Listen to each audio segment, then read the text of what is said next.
everybody, welcome back to the studio. Today we're going to take a look at something that perfectly captures that strange magical moment when the world was transitioning from analog to digital. The Sony Mavica MVC-FD85. Now this camera came out in the year 2000 and stored digital photos on floppy disk. Yeah, those little 3.5-inch discs that held a whopping 1.44 megabytes of data.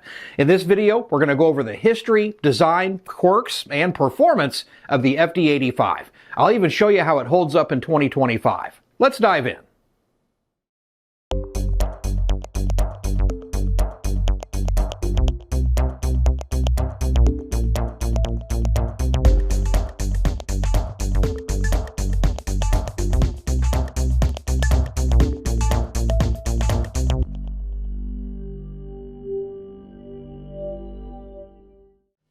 To understand why this camera is so unique, you've got to go back a bit.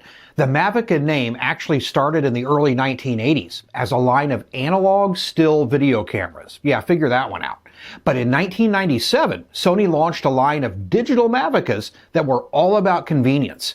Instead of weird proprietary media or expensive memory cards, Sony's Mavica cameras saved photos to floppy disks, which everyone had access to. It was genius at the time, and the FD85, which launched around 2000, was one of the higher-end models. It had a 1.3 megapixel CCD sensor, a 3x optical zoom lens, and could record short video clips, all on a floppy disk. Now, let's take a closer look at the design. This thing is big and chunky. It's definitely not something that you'd slip into your pocket, but it's actually pretty comfortable to hold. On the front, you've got a 3x optical zoom lens and a built-in flash.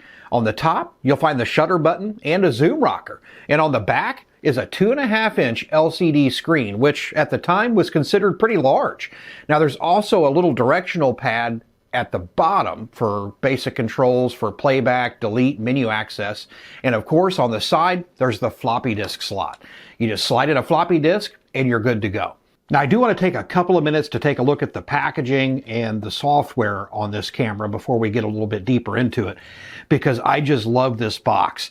It just screams 1999 or 2000 with the graphics and the way everything's laid out.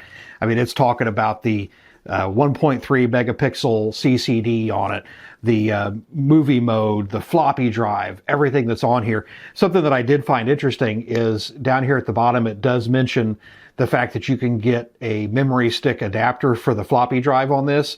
So it seems like Sony maybe shot themselves in the foot a little bit. They told you before you bought this that it was about to be obsolete. So I don't know if that was the best marketing ever on it, but it does go through all of the features and everything that comes with it. So let's open it up, take a look inside. Now, first off in the box, we do get the camera. It does come with a power brick for powering the camera, so you can use it without a battery. It does have an internal charger. I did happen to find batteries for this on Amazon. They're also on eBay. You can still find them nowadays. And I got a little separate charger for it. Batteries are pretty cheap, and it's the same Sony battery that's used in a lot of their video cameras and still cameras even nowadays. But the thing that I find most fascinating is the fact that it comes with a ton of software and all sorts of documentation. So let's kind of take a look at what we have in here. So just like everything else, Sony has put in here a really nice accessories booklet for this that shows everything you can get with your Sony Mavica. Pretty cool. Tripods and battery adapters and filters and telephoto and wide angle lenses. Really a nice piece of history there. The owner's manual, which is pretty standard Sony owner's manual, goes into a lot more detail than you'd probably care to read. It does come with a composite video cable. So it does come with this, so you can hook it to your TV and look at your pictures there. Pretty neat, huh? Who would have thought?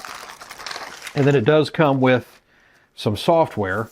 It comes with ArcSoft Photo Island is what it's called, Photo Studio Video Impression, so we can edit our photos and our videos. So pretty neat there.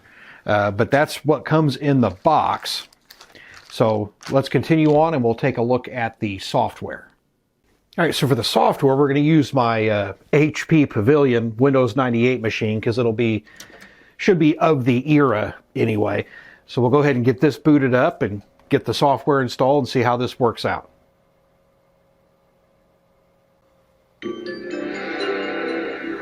Love that sound. All right, so the software should be pretty self-explanatory. Let's see what we've got here. Where would it be? ArcSoft Camera Studio. So we've got a Floppy utility. Okay, let's just print a disk label, change the path, renumber files. Okay, we don't need that. So let's go in here and see what Photo Studio is going to give us.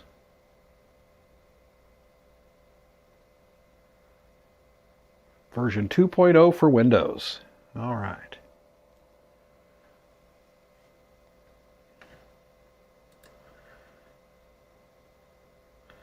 So let's see, acquire, be for scanner, capture, let's open.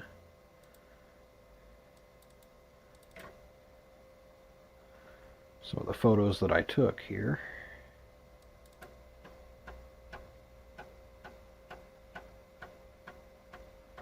Oh, the sound of a floppy drive. Oh, it's a picture of this computer. Perfect. So, yeah, basic stuff. Let's just select, let's just edit, add text.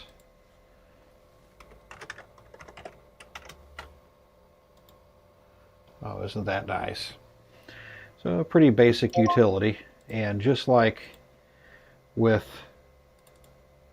any other floppy drive, with the Mavica, we can go in here and look at our photos right inside Explorer.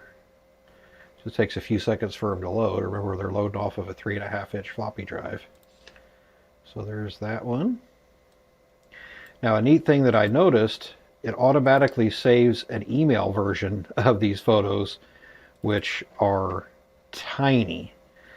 And I'll put an example of one of those email photos on the screen right now for you to take a look at, but it's an itty-bitty print, itty-bitty file, so it's not very high resolution at all. But you have to think, back in these days, people were using dial-up internet for their email, so looks like it's pretty straightforward software. Is there anything else in there? Video impression would be for doing your video editing with your horrible videos. So yeah, we'll shoot a video here as well and then see what it looks like shortly coming up. All right, let's go back to the studio. Now, as far as performance goes, the FD85 is, well, let's just call it charmingly outdated. The 1.3 megapixel sensor takes images at a maximum resolution of 1280 by 960 pixels. And today, that's not going to impress anybody. But back then, it was perfectly usable for email, websites, and 4x6 prints. Color reproduction? It's surprisingly decent in good lighting, although it definitely struggles in low light. The noise creeps in fast. The autofocus is slow and shutter lag is real, but when you get it right, there's a kind of softness to the images that feels very of the era. The 3x optical zoom is actually not bad at all. It's smooth and sharp enough for casual use, but once you push into the 6x digital zoom range, things fall apart pretty quickly. And yes, it can record video. Let's take a look. And here's the video files coming out of the Sony. Probably not great, right? The FD85 shot that video at 320 by 240 resolution at 15 frames per second. Yeah, it's blocky and choppy, but hey, it works. So what's it like to use this camera today in 2025? Honestly, it's a blast. It turns photography into a slow, deliberate process. Each floppy disk can hold 10 to 15 high-res images or 40 low-res ones. So you really think about each shot. And there's something satisfying about finishing a disk and physically swapping it out. I took the FD85 out for a spin recently, and yeah, it's a little clunky, but it totally works. Now, as for getting the photos off the camera, that's a little trickier in the modern world. Most computers don't have floppy drives anymore, so I used a USB floppy disk reader. It's slow, but it works just fine. You can drag the JPEG straight to your desktop like it's the year 2000 all over again. Now let's talk about the quirks. First off, the writing speed is slow. After taking a photo, it can take up to 5 or 6 seconds to save it to the disk. You're not shooting fast action with this thing. And battery life? It's also not great. These old Sony lithium batteries don't hold much charge after 20 plus years. But you can still get replacements. And floppy disks? They're fragile, you don't want to drop one or leave it in the sun, but despite all that, the FD85 has a ton of retro charm. There's a real satisfaction in hearing the drive click and whir as it writes your image. It's tactile in a way that modern cameras just aren't. In terms of legacy, the Mavica line was hugely influential. It helped normalize digital photography for everyday people. Before this, digital cameras were either super expensive or they relied on weird cables and software just to get the images off the camera. With the FD85, you could just pop out the floppy, stick it into your home or work PC, and you were done. In a weird way, it was one of the first truly plug-and-play digital cameras. So final thoughts. Should you get one of these today? Well, if you're into retro tech, absolutely. The Sony Mavica MVC-FD85 is a nostalgic working piece of digital camera history. It's fun, it's quirky, and it's unlike anything you'll find today. But if you're looking for image quality or practicality, you're better off with your phone. Still, I think this camera deserves a spot in any vintage electronics collection, just for what it represents. A time when the future was exciting and weird and full of whirring little floppy drives. Now that's it for today's episode. Let me know in the comments. Have you ever used a Mavica? Do you still have one laying around? Or maybe you used one in school or at work back in the day. I would love to hear your stories. Oh, and side note, if you notice my Analog Generation shirt and want to get a hold of one of these, I've got these in my merch store here on YouTube. Be a great way to support the channel. You can also join as a member and make sure you follow us on Facebook and Patreon as well. Now don't forget to like, subscribe, and share this video with your fellow retro tech lovers. I'd really appreciate it. Well, thanks for watching, and we'll see you next time.